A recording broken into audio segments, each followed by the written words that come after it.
In this video, I'm going to be talking about how falling in love with this book was the best decision I ever made and how it completely changed my life. You see, growing up I never really had a good connection with the Qur'an. It felt like something that's been forced upon me.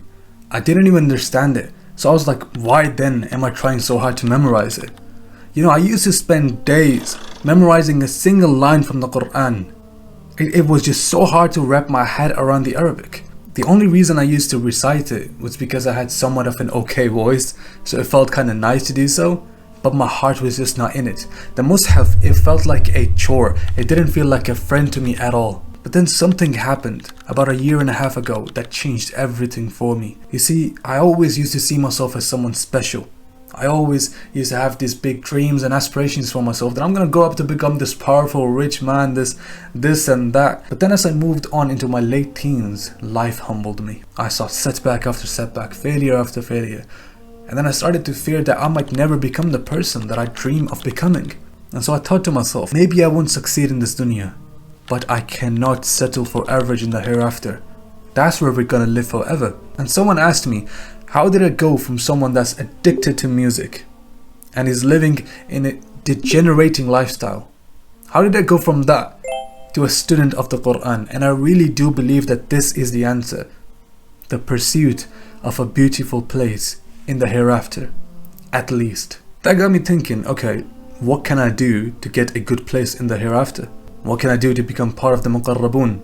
And the only thing that I was somewhat good at was reciting the Qur'an. And I realized, yeah, this might be the way to a good place in Jannah. But I had to restart from zero. At that time I had memorized ummah, the last juz of the Qur'an, and even that I had forgotten.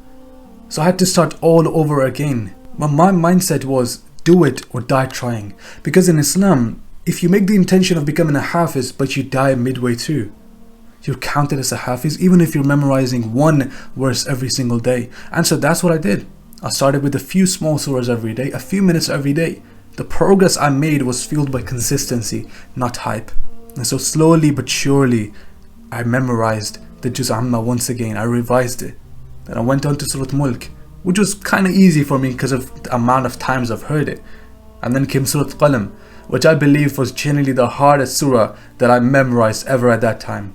And that's when I had a really important realization. Why am I memorizing something that I don't even understand?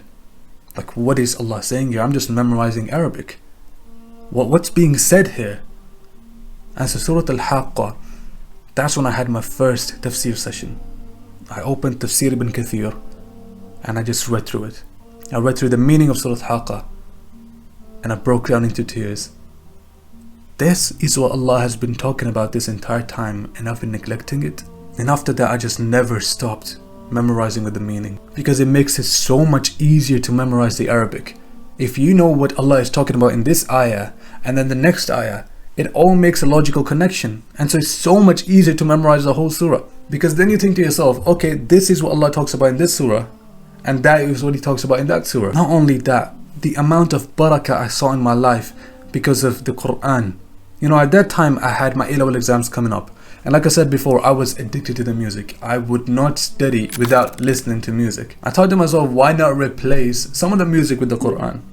So I searched up, emotional recitation on YouTube. And by sheer fortune, I came across Sheikh Mahir al-Maghli, the Imam of Kaaba. And that recitation just strung a chord in my heart. Because when I was younger, I used to go to Mecca in Masjid al-Haram. And he used to be the reciter. And his voice just clicked with me, man. Alhamdulillahi Rabbil Alameen Ar-Rahmanir Rahim. The amount of humility that he recites with, mashallah, it really makes you ponder over what Allah is saying.